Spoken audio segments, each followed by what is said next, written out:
And what is going on, everybody? Welcome back to the Acceleracershub for another video. Hopefully you guys are all doing awesome. You know, I'm noticing a trend here, guys. Every single time I start a video by saying the Acceleracershub is back, we're going to be posting every other week, I immediately don't post for like 6 months. Am I cursing myself? Am I jinxing it? I have no idea. So this time around, we're not going to promise anything. I'm just going to do better, guys. But for today's video, guys, we are going to be jumping back into a series that we have not done an update on in quite some time. We are going back to do another collection review, and this one is absolutely one of my favorites. And this collection review is one that I have been waiting to do for years, guys, and unfortunately it took me about 6 months from the time I got the submission to get this actual video posted, so apologies for the delay. But this collection review belongs to a member of the community named Nick, and Nick and I go way back, guys. So fun fact for all of you international buyers out there from the Acceleracershub, Nick was actually my first international buyer. When I got started on eBay and running Acceleracershub, I was very hesitant to ship things overseas. It just seemed way too complicated, all the forms, the taxes, yada, yada, yada. So Nick actually walked me through the international process of shipping, how to fill out customs forms and whatnot, and walked me through it step by step until we got his order to him. And that was my first international shipment. And I don't remember exactly when this first order was. I know it was when I was in college, and I believe Nick's last order from me was when I moved into my first house. So it spanned 3 to 4 years that we were slowly building up his Acceleracers collection. He is hands down one of the coolest people that I've met in the Acceleracers community. We got to know each other pretty well through shooting emails back and forth, always sending out packages left and right. But a huge shout out to Nick, guys, because once again, international shipments probably would never have happened from the Acceleracershub if he hadn't walked me through the process. But just a little collector background on Nick. So he saw the Acceleracers and Highway 35 movies as a kid growing up, and he had a pretty similar collection to me, actually. That was one thing that we had in common, is we both had all the hyperpods, a big stack of trading cards, almost all of the loose cars. And you might have to correct me on this, but I don't think he was ever able to find like the later wave release cars like Chicane, Spectite, etc. as a kid. Sort of the same as a lot of us, I think, who we all had like the wave one, if you will, of Acceleracers, with some of the hyperpods, the most common 18 to 20 cars. And then like we were always waiting to find those last 16 on shelves, and we just couldn't. But one thing that's really cool about Nick's collection is that he actually still has the hyperpods and a lot of the loose cars and trading cards that he had as a kid. Usually you hear that people got rid of their collection and then they get back into recollecting and they recollect the whole thing. But he actually has remnants from his childhood collection that are now paired with new items that he's bought. He said he's made a couple replacements here and there, but overall, guys, he has an absolutely fantastic collection, a couple of cool customs as well, and is one of the proud few that boasts a complete Acceleracers trading card collection. There's gonna be all sorts of great shots of the 3D holofoils in here as well, guys. So let's jump right into Nick's collection. All right, starting off with a bang here, we have Nick's Teku Acceleracers collection, 6 carded cars, just missing the big 3, and then a full loose Teku collection, plus the starter set synchro and an extra battle spec. I'd love seeing loose Chicanes and Spectites. It just warms my heart. It's been a while since I've done this, guys. I'm going to take my time with this collection. Here's a full carded Metal Maniacs team. Love seeing the carded Pile Driver and Flathead Fury down in the bottom. Then moving on to the Racing Drones, once again, a full set here. That carded RDO8 up top, obviously the crown jewel. And then, of course, the Silencers team, the carded Covelite in the top left, the crown jewel of this team. And then here we go, guys, the big reveal, the full carded Acceleracers collection, just missing those 3 big Teku cars. I failed him in that aspect. Those are the only 3 I was unable to track down for him. Still keeping my eyes peeled, though. But prices these days on Chicanes, holy cow. And now changing lanes, here we hit the Highway 35 cars. This is a full set of the Scorchers cars. And moving on to the Street Breed team, guys, once again, a full set. Some of my all-time favorite castings in this lineup, the Slingshot, the Side Draft, the Aero Flash, 24/7. Cannot get enough of this Street Breed team. And of course, we have the Dune Rats team, the El Camino in the center, probably the crown jewel here, or the Wild Thing. Crazy 8's always one of my favorite castings on the far left. And then the Road Beasts team, guys, Power Rocket and Vulture, the crown jewels here. I'm kind of out of the loop on Highway 35 prices. Somebody let me know down in the comments. Are these cars still going up in value like the Chicanes and Spectites, or are they still kind of in the $100 to $150 range for these crown jewels? And the Wave Rippers team to close it out, guys. Probably the fan favorites, right? It's either Street Breed or Wave Rippers. Let me know down in the comments which lineup you prefer. But Power Pipes, Chrysler Thunderbolt, Corvette Stingray, Dior 2, cannot go wrong here. And then the team leader cars all by themselves. Just an iconic lineup there. And of course, the full lineup here, guys, a complete carded set of Highway 35 World Race cars. Absolutely gorgeous. There's something about just an entire wall of carded cars.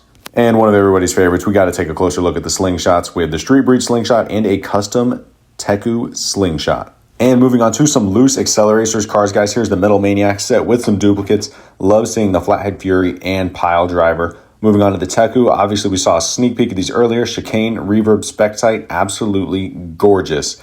Then we've got the silencers cars here. We got a full set of these as well. And capping it off with the racing drones, including a Metrometric Special holofoil RD08 custom in the back. And then a close-up shot of the starter set Synchro, still one of the coolest designs I've seen on a car, the sort of see-through vibe. And then the Sinistra that came with one of the hyperpods. And then a closer shot of the RD08. This is his loose RD08, and then the holofoil one. And pictures really don't do it justice. Absolutely gorgeous. And then the hyperpods haul, guys, the full set of all 6 hyperpods plus the sweeper. That is a heck of a lineup right there.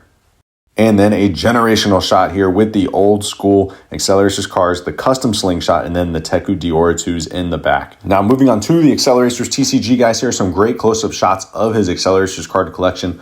Here's a whole bunch of vehicles. And I always love showcasing Acceleracers TCG just because there's some people that probably have never seen the card game or haven't collected them, but there's just some awesome card arts on here, guys.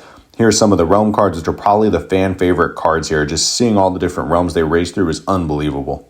And one of my favorite things ever is when people realize that there's realm trading card arts of realms that we didn't see in the movies, which just like blows them away. It's like seeing a whole new world has opened up. So here's some more close-up shots. Ruins Realm, Warped Realm, some of the best card arts in the card game. And then moving on to the Acceleracers. Every time I see an Acceleracers card, I still half expect it to be glowing, like in that TCG preview game with Monkey playing the drone. And here's the full spread of mod cards, guys. All the foils are going to be at the end, so stay tuned. He's got some great shots of the holofoils. But just looking at all these cards just gives me the itch to play the TCG. Here are the hazard cards. And then the shift cards to wrap it up, guys. You ready for some foil action? I know I am. So here we are. We've got a full lineup of foil cards. Here's all the mod, Acceleracharger, hazard, and shift foils. And then moving on to some vehicle foils, just unbelievable arts here. Hyper Chicane, Hyper Reverb, 2 of the coolest cards in the card game. And then the Realm foils. The Lava Realm card is actually Nick's favorite. I kind of have to agree with him there. It's one of the best looking cards in the card game. And here is a whole bunch of international cards, or art cards as some people call them, which are very desirable. People love the sort of full photo shot on these cards. And then we've got a comparison shot here, a TCG Jump Jets and an International Jump Jets, along with the holofoil Sweeper Strike and the Sweepers card from the International set. Love seeing the dual Jump Jets. But here's what you've been waiting for. This is a close-up of the torqued jackhammer holofoil, also known as ghost foils, 3D foils, reverse holofoils, whatever you want to call them. Here is Hyper Synchro. Pictures don't do these justice. They are absolutely gorgeous in person. So this is a Vectra Anthracite 3D foil. And fun fact, this is one of the 30 holofoils from the uncut 3D foil sheet. You can see it has square corners. So there's only 3 Vectra Anthracites out there in the world that have these square corners, and Nick has one of those 3. Moving on to an RD09 version 2. This is like the only holofoil I wish they would have done more with. It just feels kind of plain. Cool, but plain. Especially when compared to this beauty. This is the 3D foil Metro Realm card, guys. One of the sickest card arts in the card game. And then following it right up with the 3D foil Lightspeed and the 3D foil Phantom form. These cards are absolutely beautiful. The colors pop. The holofoil effect is unreal in person, guys. If you've ever seen them in person, you will never forget it. And moving on, everyone's favorite hyperpod as a kid, the Octorod hyperpod or Caterpillar Crawler, whatever you want to call it. And then the Sweeper Strike card, one of the best card arts, because as you move the card through the light, the Sweeper actually swallows up Synchro. And then here is Wrong Way, one of the most detailed 3D foils. You can see the cars zooming around the boulder in the photo. And then, of course, the Crown Jewel, the Jump Jets card, which is arguably just as rare, if not the rarest card in the set as all of the holofoils. And hopefully you guys didn't think we were done, because Nick also has some Gen 2 Acceleracers cards. Here's a couple of Storm Realm RDO6s, and on the left, the Stripped Metal RDO2, one of the coolest in the line. And then one of my personal favorites, the Stripped Metal Riveted from Gen 2, along with the Water Realm Acceleracharger, 2 loose riveteds, a little riveted shrine here, I think so. And then Nick also has the starter set case, rule book, quick reference cards, and the sealed realm tokens. And this is technically not part of the collection, guys, but I thought this was super cool. This is actually a checklist from spreadsheets I had sent Nick with price lists, where we were kind of trying to figure out how much it would cost to get him specific cards and cars. And he actually went through and checked all of these cards off. Just kind of cool to see the process as his collection grew over the years. And that is going to wrap it up for this collection review, guys. I'm planning to toss this up on the Acceleracershub website as well. I know we haven't done much on the website in the last, year and a half or so, but I'm planning to do some revamping on it, get it a little more up to date with some of the new customizers and things that have been coming out in the community, maybe get a couple new write-ups on there about the Silver Series and whatnot. So definitely stay tuned on the Acceleracershub website. And as always, guys, if you want to see your collection featured on the Acceleracershub YouTube channel, shoot me an email. My email is down in the description of the video, acceleracershub@gmail.com. Send me pictures of your collection. Use Nick's as an example. Very well lit, very clear, not blurry. And send me a little collector description on yourself that I can sort of preface the video with, and we will get you featured on the channel. But once again, a huge shout out to Nick for submitting your collection to be reviewed on the channel, man. I know it takes a while to get pictures of everything, but you have been an absolute blast to work with over the last couple years. And that is going to wrap it up for this video, guys. Hopefully you enjoyed. If you did, be sure to smash the like button for me. Subscribe to the Acceleracers Hub for more Accelerators related content, and I'll catch you guys in the next video. Peace out, guys.